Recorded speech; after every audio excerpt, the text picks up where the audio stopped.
গ্রিনল্যান্ডকে ঘিরে উদ্ভূত পরিস্থিতিতে শেষ পর্যন্ত ন্যাটো কি ভাঙতে চলেছে?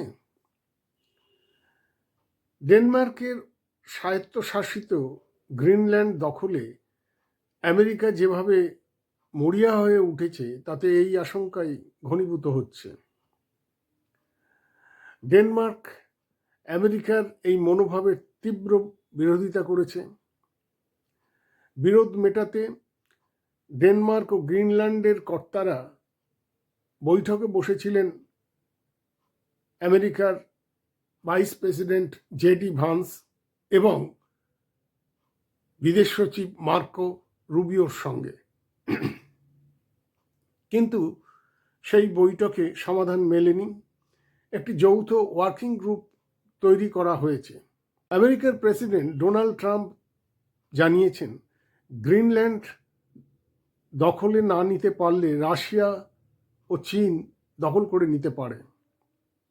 তার আগেই আমেরিকার গ্রিনল্যান্ড দখল করে নেওয়া উচিত।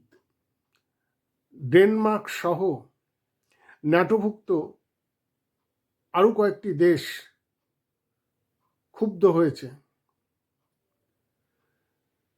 আমেরিকা ন্যাটোভুক্ত দেশ হয়ে কি করে আরেকটি ন্যাটোভুক্ত দেশ গ্রিনল্যান্ডে দখল নিতে চাইছে তা নিয়ে তারা চিন্তিত।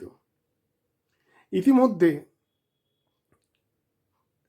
গ্রিনল্যান্ডে সেনাকর্তাদের পাঠিয়েছে ফ্রান্স ও জার্মানি। সুইডেন, নরওয়েও তাদের সেনাকর্তাদের পাঠাবে। ট্রাম্প জানিয়ে দিয়েছেন, গ্রিনল্যান্ড দখলে প্রয়োজনে তারা সেনা অভিযান চালাবে। ন্যাটোর একটি ধারায় উল্লেখ আছে যে কোনো ন্যাটোভুক্ত দেশ আক্রান্ত হলে অন্য ন্যাটোভুক্ত দেশগুলি তাদের পাশে গিয়ে দাঁড়াবে।